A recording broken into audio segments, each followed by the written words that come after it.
Good morning. My name is Jaime Martinez, and I'm the Associate Director of the University of Texas at San Antonio's Small Business Development Center. I'm honored to be here. Thank you to the Governor's Economic Development Department to invite me here today to moderate and to be a part of this panel of some cybersecurity subject matter experts. So let's go ahead and kick this off and get started. So, I lead a team of cybersecurity business advisors, right, in San Antonio in our Small Business Development Center. And, for larger businesses, I mean, they're pretty familiar, right, what cybersecurity is. And they deal with it on a regular basis. But when we're dealing with our gelato shops and Mexican food restaurants and barbecue places and landscapers and things like that, they have no earthly idea what it means, and they feel that it really does not apply to them, right?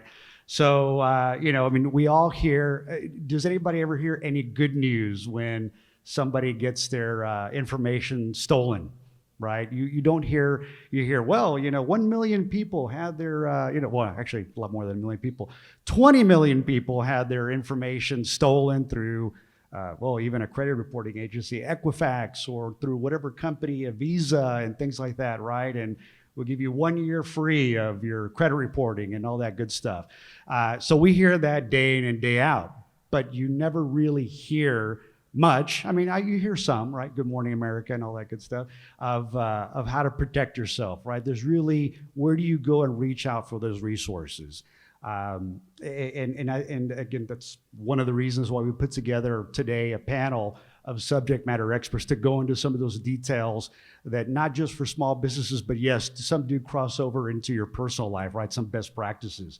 And the hackers or actual criminals, that's what they are. I mean, that's what criminals do, right? They spend all day long, every day, how to steal your information and get a few bucks from you. Because if they get a few bucks, they're going to go after a few $100s, right? And then a few thousand and so on and so forth. Who here thinks that those, cybersecurity criminals, you think, no, that's actually wrong. Those cyber hackers, though they're criminals, who here thinks that they're actually going after Visa and State Farm and Bank of America? Who thinks that they're only going after them? Right, nobody's raising their hand, right? Everybody's pretty much shaking their head no. Correct, they are going after anyone, and it's usually small businesses. So more than half of ransomware and hacking is done through small to medium-sized businesses, right? So all of you are in this room that have a small business, right? You are, you're open, right? It's fair game, unfortunately, right? And so again, these gentlemen here today are going to be able to talk to you about how to practice good cyber hygiene. So I used to laugh at that word, right? Cyber hygiene. It's not necessarily brushing your teeth or putting on deodorant. No, it's practicing good cyber hygiene. Personally, in your day in and day out when you're answering emails, paying your bills, or in your business doing payroll, for example. So, gentlemen, if we'll start down the line with Carlos, if you want to take just a couple of minutes and introduce yourself and to the audience, and we'll go down the line. Hello. Okay, yes, I think so. Hello, everybody. My name is Carlos Rubio Medrano.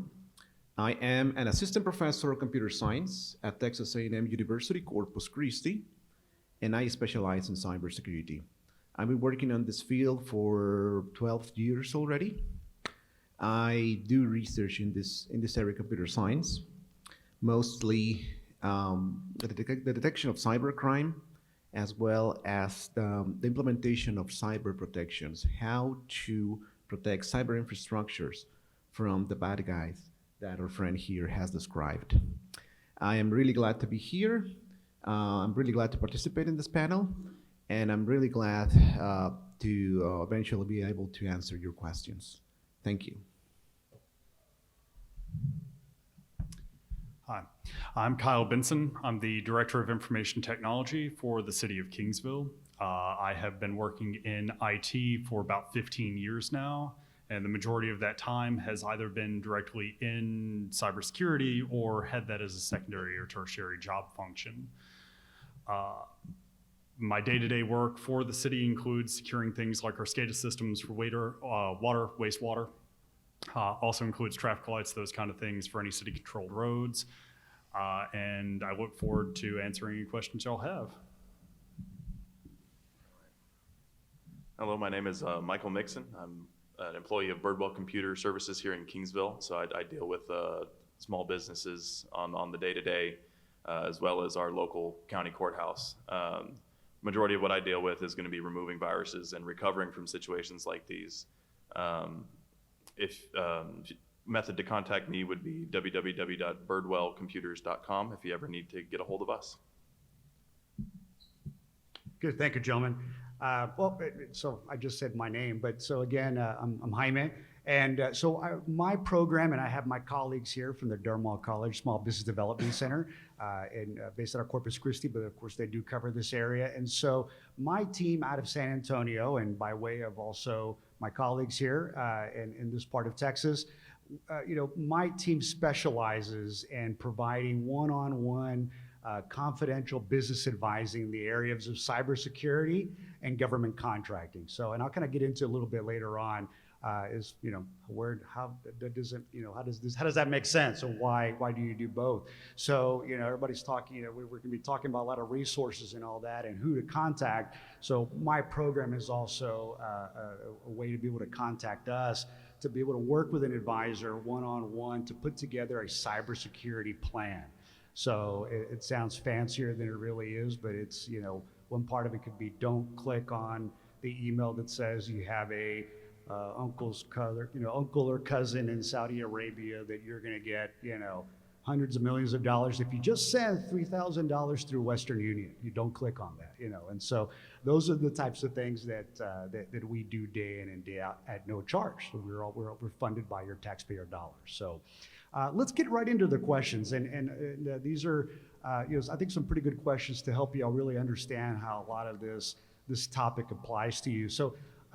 Let's start with Kyle. Let's start with you. So, Kyle, if you could explain to the audience in layman's terms, what is cybersecurity, and why should a small business be concerned about it? Sure. So, in a broad sense, cybersecurity, to start technical and kind of work our way back, is the practice of securing infrastructure and data from digital attack. So that could be everything from encrypting data stored on hard drives to just, as Jaime said, not clicking on links and emails and doing user training.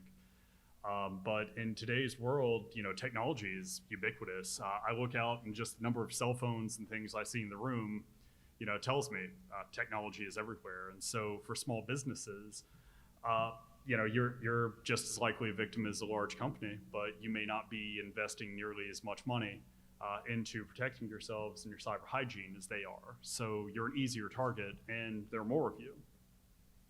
Good point. No, thank you. And Michael, along with what Kyle was mentioning, what recommendations do you have for small to medium-sized business they can utilize in building their IT plan, right, within their businesses?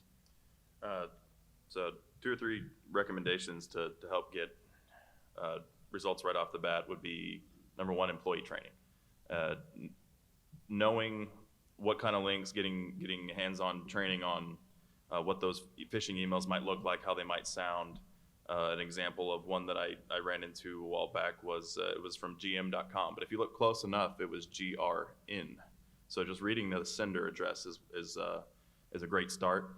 Another one that I would recommend is looking into some sort of password management, using the same password across 20 different sites. If somebody gets a hold of that, well then all the information stored on those other sites are vulnerable as well. And then thirdly is a good antivirus software. There are many out there. Norton, Trend Micro Enterprise Solutions, I think even Malwarebytes has a plan. Just something to get on all your computers. That way we're constantly checking for these malicious programs and things like that. That would be a great start. Good. Yeah. So he mentioned a good point.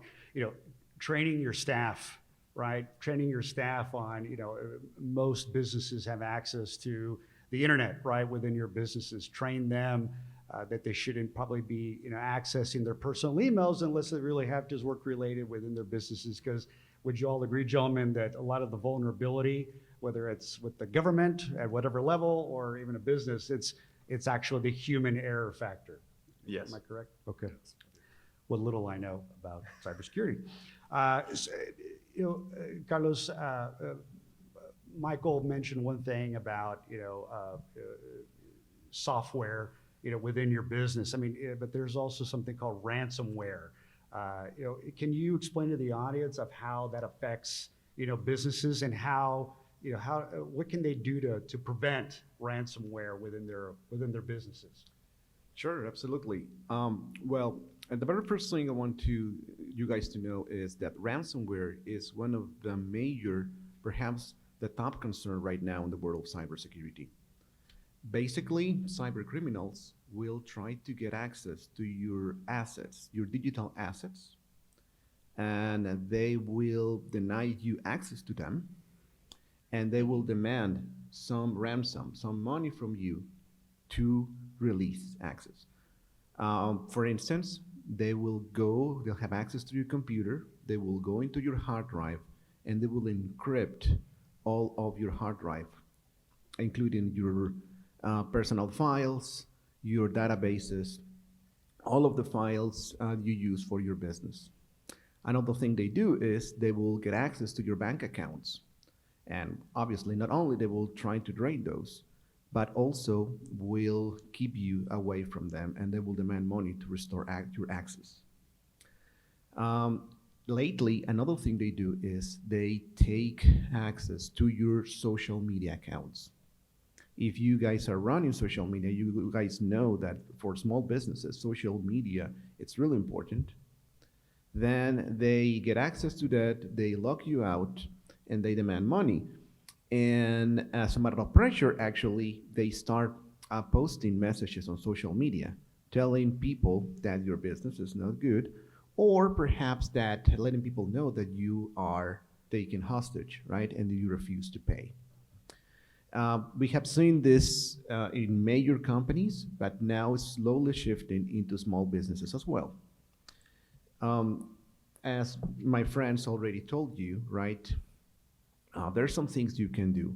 The very first thing is to identify what are your important assets, right? We all manage data, we all manage databases, we all manage files. It can be your buy orders, it can be your catalog items, it can be the pictures of the products you're offering. It can be your social media accounts, it can be your bank accounts. You don't need to identify those. And a second thing to do is make sure that you know and you use all possible cyber protections. For bank accounts, it's important that you have two-factor authentication. That means that not only you need your password and your username to access the account, but you need to receive, let's say, a text message to your cell phone or to another device.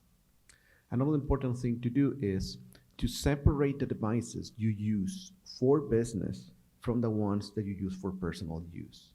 It's really, really important. If you can afford to dedicate a separate laptop, a separate cell phone for business, please do so.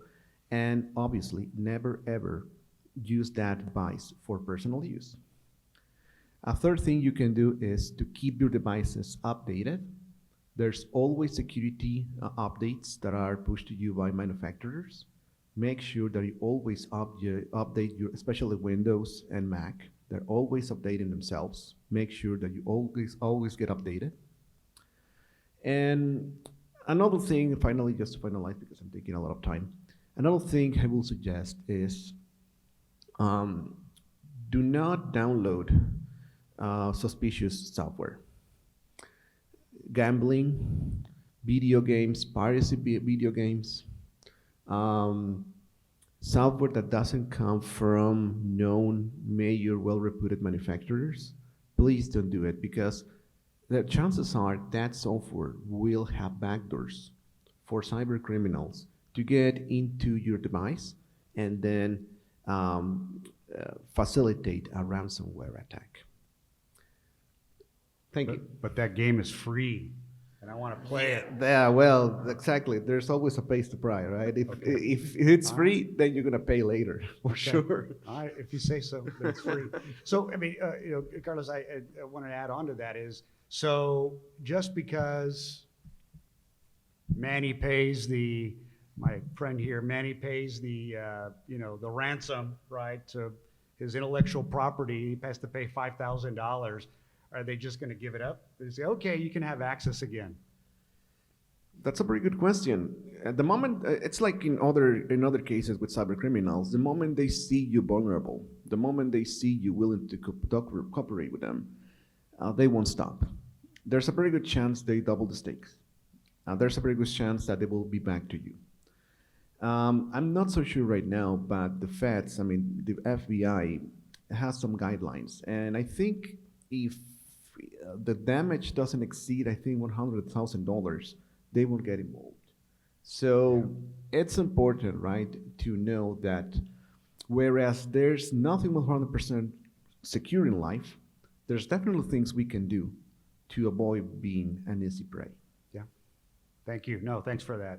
I appreciate it. So, okay, Michael, getting back to you, I mean, so, we're talking about, the issues that can come up if you get hacked, if there's, ransomware, steal your intellectual property. But, what are cybersecurity resources? I mean, again, like I said earlier, it was only half joking. Yeah, there's a lot of bad news, but they never really say what resources are out there that are probably free for, these small business owners here. I mean, where can they get the information to protect themselves? Of course. So, an organization you'll probably hear a lot through this panel is it's called NIST. You can find them at nist.gov. That's NIST.gov. They have a abundance of free information as well as business resources, and we'll probably elaborate on that more so down the panel.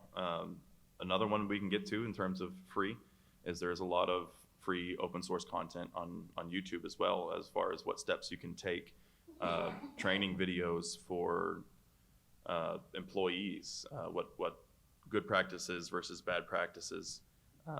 As far as getting ahead of things, I'm going to double down on the antivirus, and then also consider good backups. There's programs like Carbonite, which will allow you to back up all of your data in the cloud. If in a situation like this were to happen, at least you have a method of recourse. And I believe that would be some great first steps there. Perfect.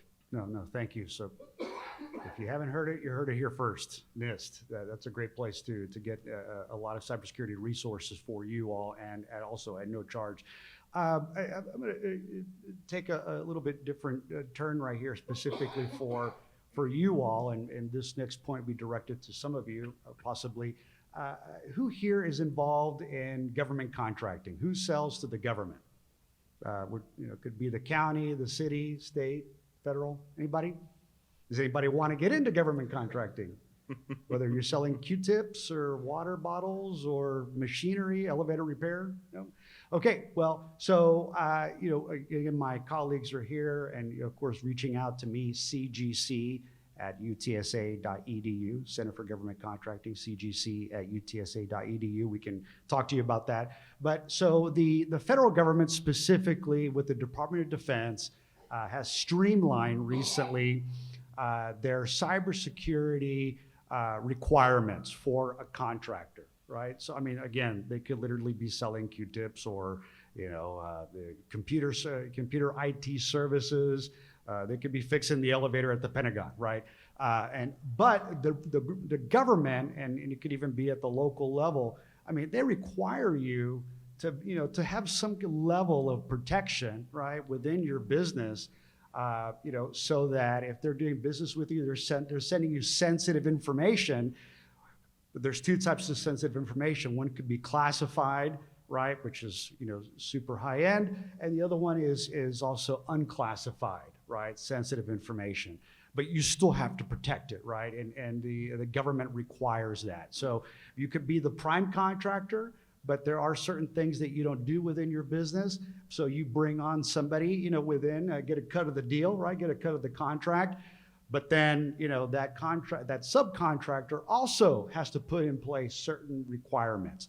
So the federal government, particularly the Department of Defense here recently, has updated their cybersecurity maturity model certification. It's called 2.0, right? CMMC 2.0, where it's a little bit more streamlined. It's obviously a little bit complicated, but it's not as complicated. But if you are looking to do business with the DoD, it is something that they are requiring, right? And basically everything I just mentioned, they are requiring that. But they're also requiring a certification. I mean, you have to, an assessment. So a lot of existing federal contractors, right? They should be already implementing the CMMC 2.0, and they're still at 1.0. But they're checking the box saying yes. Well, they're not. And you as a contractor, again, whether you're doing business with the county or all the way up to the federal level, you do not want to end up on the blacklist, right? You don't want to end up on the list where other contracting officers know each other, and they're like, okay, well, ABC company,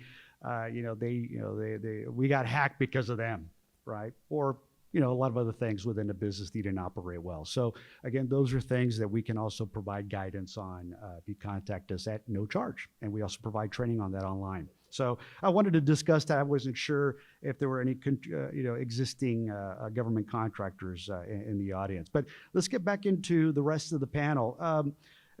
Carlos, so you talked a lot about ransomware, but how does a business know that they've been hacked? And their identity's been stolen. I mean, how do these small business owners find out typically? That's a very good question. Well, the first thing you need to do is to monitor your accounts, right? Every once and then, go to your bank accounts, go to your social media accounts, and try to figure out if something is not in place. When you get hacked, right, let's say, for instance, that your username and password is obtained by cyber criminals, most of the time, they don't try to access your accounts right away. There are two main things that can happen. They either save it for later, or they try to compile a list of usernames as passwords from different people, and they try to sell the whole thing in bulk to other cyber criminals. There are some sites that take legit websites that actually monitor the undergrounds of internet and try to locate these data sets when they become available. And they publish those. So you can get to know if at some point your username and password was obtained by a cyber criminal. So if that's the case, then definitely you need to change those right away. It's definitely a good practice. Another thing that happens, right? When you get hacked, right? Let's say you have your device. Sometimes devices, actually, you get to see them taking longer to respond. They become slow. That's because they are installing some malware. They're installing some specialized software on your device. So if you notice that your device is getting significantly slow, that's another indication that something may be going on. Okay. Thank you. Thank you for that. Let's see here. So again, Carlos has discussed quite a bit about just said, what happens, how do you know when you've been hacked and all that? But so, what can they do immediately once they've found out that their computer's running slow and they check their credit report and they're like, I didn't sign up for, Macy's and Old Navy and all the other stuff that's out there, and Best Buy and all that, so what do you recommend? What do you recommend that they do immediately? Yeah, so step one, after you think you've been the victim of cybercrime or had an actual data breach, is to get in contact with somebody who specializes in addressing that. Because unless you've got an internal IT staff with someone who's very familiar with dealing with remediation and restoration activities, you're going to find yourself kind of beating your head against a brick wall because you've got to deal with everything everywhere all at once. And so that's where a good partnership with like an MSP would come in, or contacting an independent cybersecurity specialist to come in and help you mitigate that. But in addition to that, you want to start changing passwords. Enabling multi-factor authentication, doing those sort of things to help stop the spread. If you have a virus or ransomware outbreak on a computer, you want to try to isolate that from the rest of your network, and that can be as simple as just disconnecting the network ports. And then from there, if you have good antivirus, start doing scans, start doing those kind of remediation activities. Thank you. And I noticed I had skipped an important question, but you mentioned and it triggered. So Kyle, if let's say in my business I'm not very computer IT savvy, right? I just know how to turn on my computer. I can use the Microsoft Office suite, all that good stuff. But I just don't want to implement my own plan. I mean, what's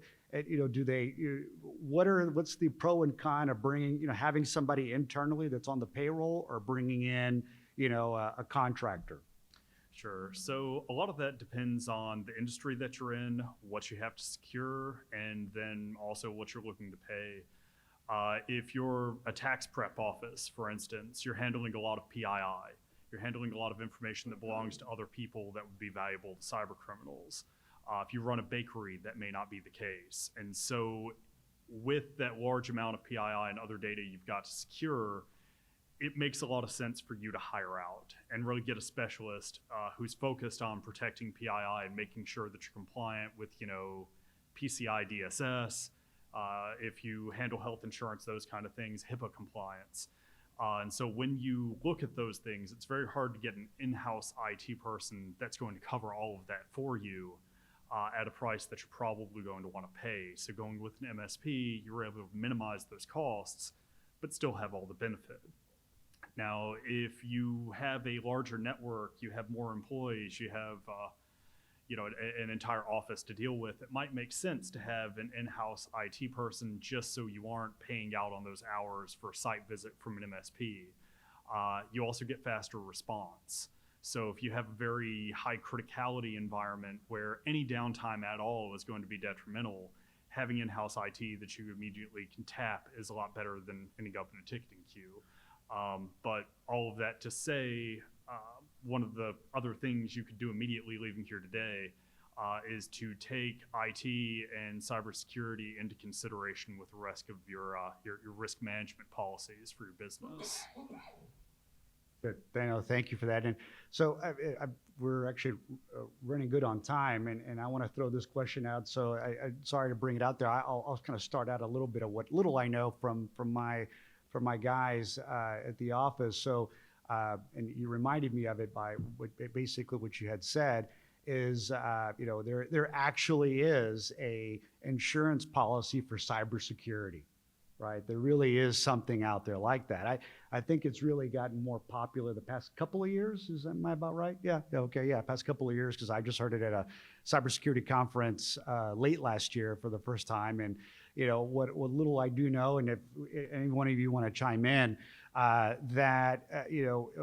one of the things that you have to have, you just can't buy the policy, right? It's like an add-on like flood insurance, right? Or things like that. You have to actually, the underwriter has to see a cybersecurity plan. They want to know that, who has access. So there's an access part of it. If you have a secure door, or who has access to the payroll and within the company, and and things like that. So there has to be something that they can see that's implemented, right? That they know that you're backing yourself up when it comes to an actual cybersecurity insurance policy.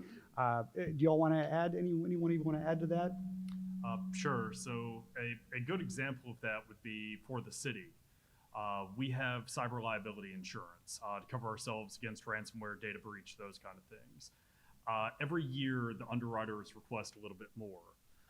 This last year, the requirement they set for us is to provide them with an incident response plan and to formally name someone as the Chief Information Security Officer for the city of Kingsville, and then require that person to certify that we're doing a long list of things to protect the data and minimize the risk. Because your cyber liability insurance companies and underwriters are looking at this the same way that they are with car insurance to a point. If you leave the keys in your car, the door unlocked, and the car running, when someone steals it, it's owner-assisted theft. If I don't have strong passwords, don't have a firewall, don't have antivirus, don't have staff or contract, someone breaches the network, it's almost as if you were baiting them into doing it. You asked for it to happen by taking no proactive action whatsoever. And so if an underwriter does decide to insure you, it's going to be very costly. But you were able to offset a lot of that just by having a formalized response plan and classifying your data. Data classification is a large part of that. What are you storing? Is it social security numbers? Is it credit card numbers? Is it just dates of birth? Do you have actual hard copies of people's social security cards, checks, those kind of things? Or are you outsourcing your point of sale to another company that handles all of that credit card processing on your behalf? And if so, how do you validate that they're protecting that data appropriately? Because that's, again, part of your risk model for your business. And the underwriters want to see that you're thinking about that and taking measurable action towards becoming more secure. Anybody else? Yep. Yeah, I have there's a couple of insurance agencies that refer clients to us within the Small Business Development Center. And when I mentioned just in passing at like a coffee and a lunch, I mentioned, we can put cybersecurity plans. They go, oh, wow, y'all can do that? That's great, because it's like pulling teeth to get it from my clientele. They have no idea what I'm talking about. And it takes forever to underwrite these because the businesses aren't prepared. Great. It's a resource. Again, we're here to provide resources. So if that's something that you all need, I mean, please reach out to any of us. We'll be able to help you with that. So I've got another, another question to bring up, and I'll start with a couple of them, and then you all can, if anybody else wants to chime in, you can. So, the new attractive thing that's out there, and in the computer world, or internet world, the Chat GPT, right? That artificial intelligence chat. I used it, a few months ago.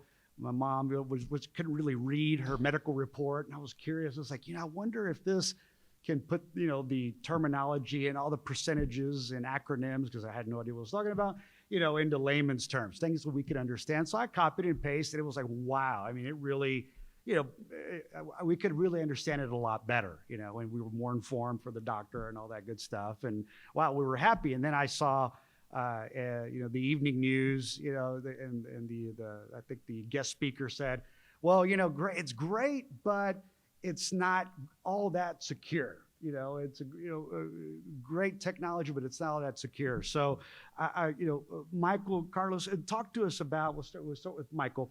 Well, Michael, talk to us about Chat GPT. And what are some of the potentials that could be for harm, and mention some great things about it as well.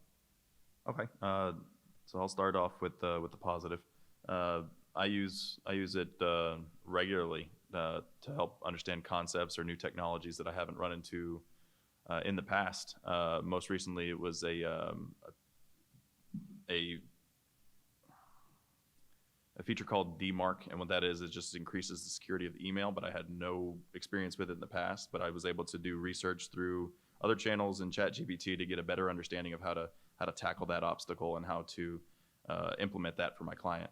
On the negative side, there's a lot of possibility for to be able to write malware, because one of the things we were talking about before was ChatGPT doesn't necessarily, it has safeguards in place to where it won't write, if you ask it to write you, malware, it's going to say, no, we can't do that. But if you give it code, code is code. It's just going to go ahead and correct your code for you, get it working.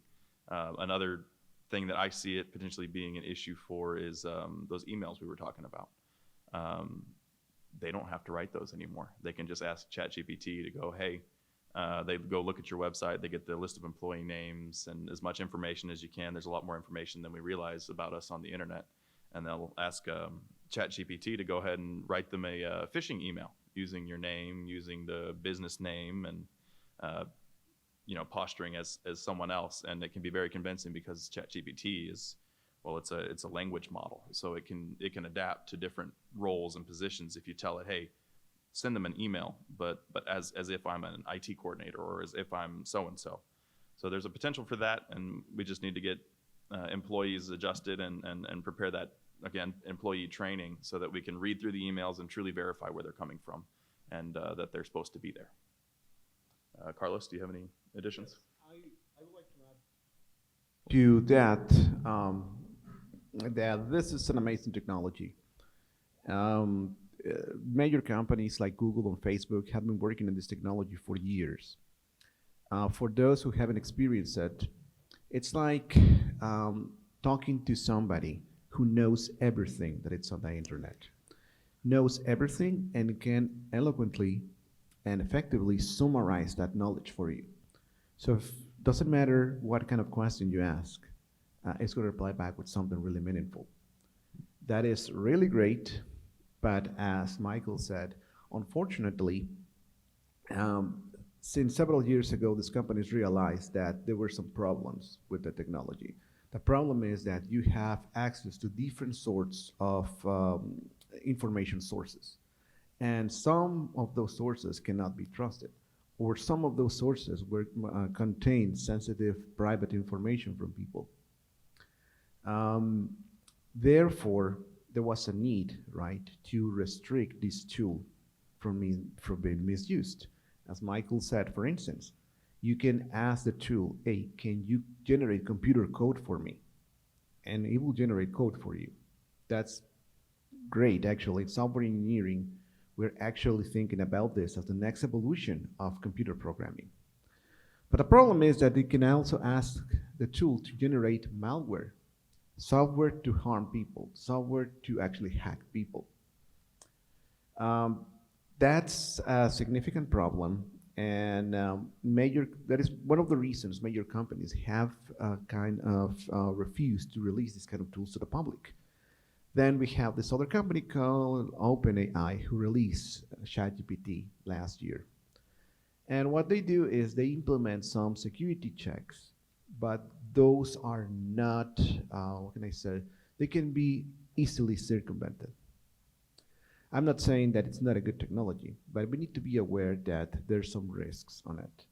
Since it was trained with a bunch of data from the internet, for instance, you can ask the tool on the bot for your personal information, for me, Carlos Rubio from CAM-UCC, and it will retrieve some of this information, but there's a very good chance that if it happened, right, when it was trained, it happened to run into my electronic health records, it will say something that, oh, Carlos needs to lose some weight. Oh, great, thank you very much, right? So there's a lot of potential with these technologies, but we need to be aware, right, that there's still a possibility of some misuse.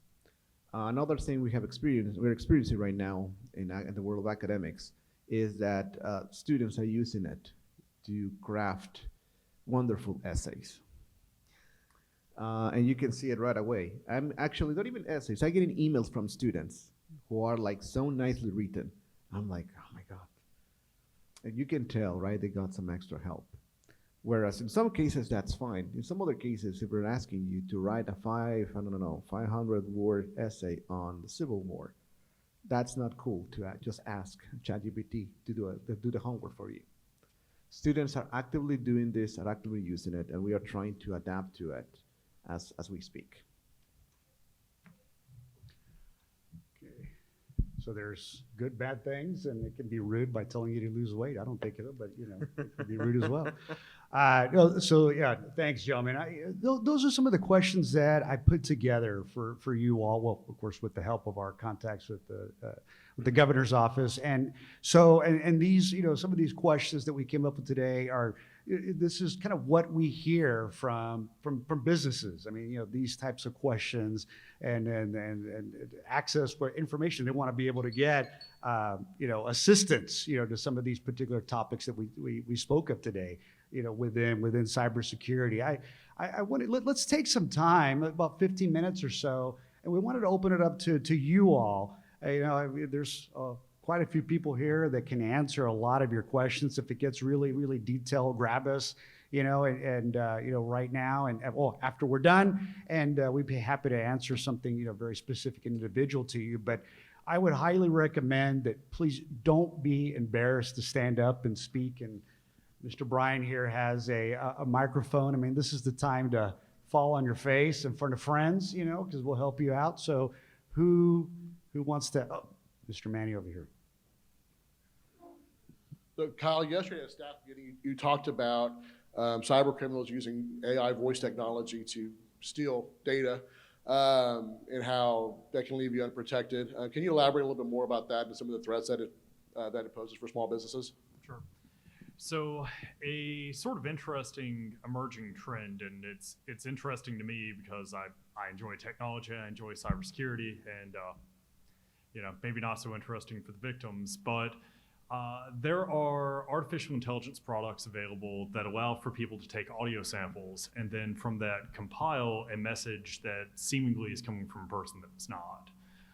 This has led to a gamut of issues, but one of the most prevalent currently is people getting calls from what seems to be their bank, saying there's a problem with a debit card, asking for that card number, asking for PINs, passwords, those kind of things, and recording the yes and no response from the person that they've called. That's then being used to actually take those recordings and go to your bank, your actual bank, and begin initiating financial transactions on your behalf.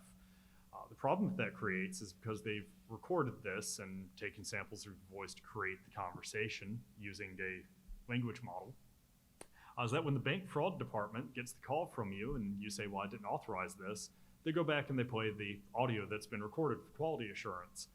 Sounds like you. So now you've got a uphill battle. You've got to fight with the bank in order to get that back.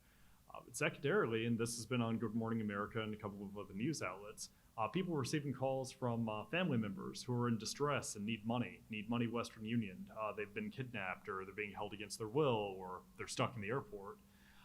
And people are paying it because it sounds like their grandchild or their cousin or their brother or sister, and there's no way to really recoup that money. And as was mentioned earlier, the FBI doesn't get involved unless the loss is over $100,000. So who do you report it to? You call your local police department, they do the investigation, but if this person's in another country or another state, it may be quite a while before they're able to find that person. And it may never be that you recover your lost funds as a result of that. So one of the easiest ways to protect yourself is when you get that call that's from the bank, call the number on the back of your debit card. Don't give information to people without knowing who they are, because it can seem legitimate, but that doesn't make it so. Another thing is, if you get a call from a family member who says that they're in distress, think through the situation. Would they be in that situation? Why would they be calling you particularly? And then also, you can always hang up and call back. And conceivably, if someone's holding them for ransom, they're going to want their money, so they're going to answer that call. So it's the same as with emails. Be mindful. Think through the situation. Think before you act. Good one. Anybody else? Please.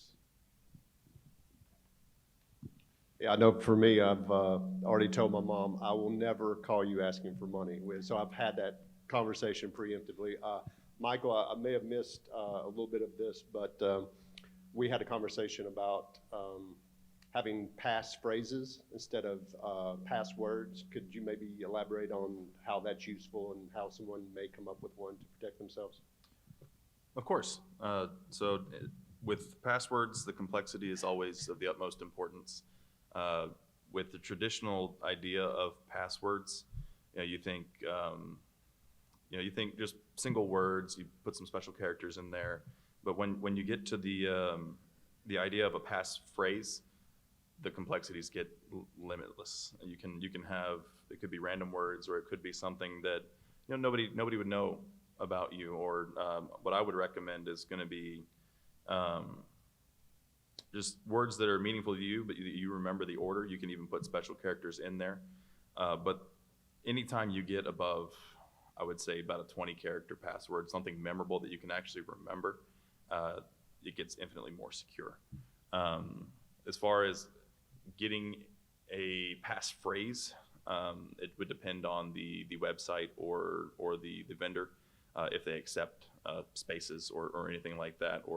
But more and more passphrases are becoming more widely accepted. And I'd love to speak with you more about that if at a later date if you're interested in that as well. But it's really going to depend on where you're visiting, if they accept passphrases instead of passwords.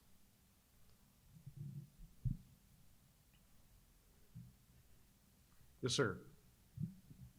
Oh, we'll get you the microphone. How often should we be changing our passwords?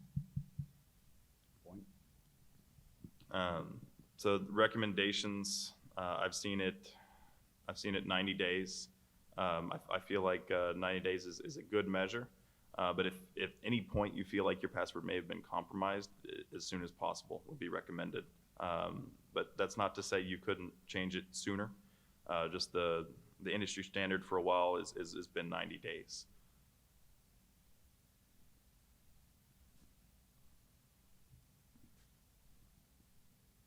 Yes, ma'am. In the blue cardigan.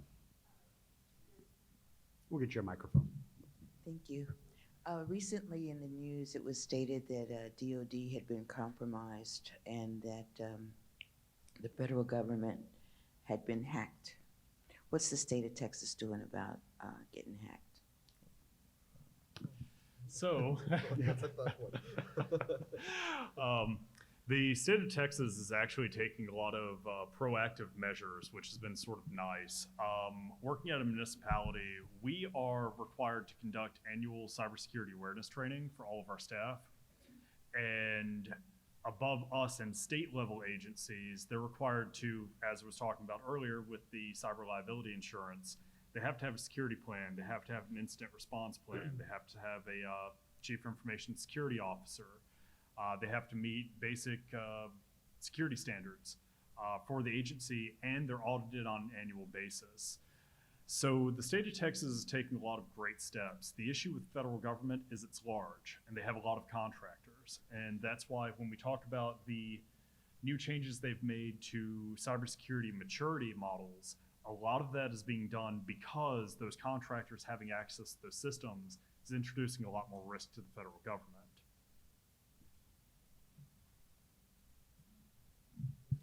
Yeah, even in my university, I mean, we are required to take some type of cybersecurity, training. And so, yeah, it's something that has been trickling down for a little bit. Oh, yes, no, sorry. I use a lot of Cash App and Venmo situations with my small business. How easy or hard is that to be protected or being hacked by? Multi-factor authentication. You need to enable multi-factor authentication. You may have seen recently Cash App was having issues with double charging. That money wasn't making it to the vendor. It was an issue on their side. You are at the mercy of those organizations. Decentralized banking is a whole other topic, but the crux of it is these payment apps, if you're not using strong passwords, you're not using multi-factor authentication, they are very, very weak from a security standpoint compared to traditional banking, particularly without the backing of FDIC and other insurances. I just want to make a point here. We keep referring to multi-factor authentication, but I'm not so sure if everybody here understands the concept. Multi-factor means that not only you need your username and password, but also you need to have access to the specific device. So for instance, you have your cell phone, and when you want to log in into that system, let's say Cash App or something, you will receive a code, right, or a message in your device. Having physically access to your device helps prove that it's you trying to access the account. It's not silver bullet, but it definitely complicates taking over your accounts. So if the app, if the website, if whatever tool you're using offers that possibility, please go ahead and use it. It's highly recommended.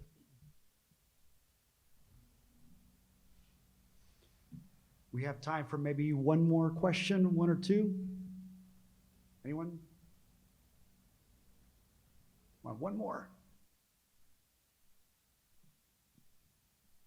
Nope, nobody else? Okay. Well, again, thank you, gentlemen, and again, thank you for the State of Texas Governor's Office, Economic Development Department for hosting us today.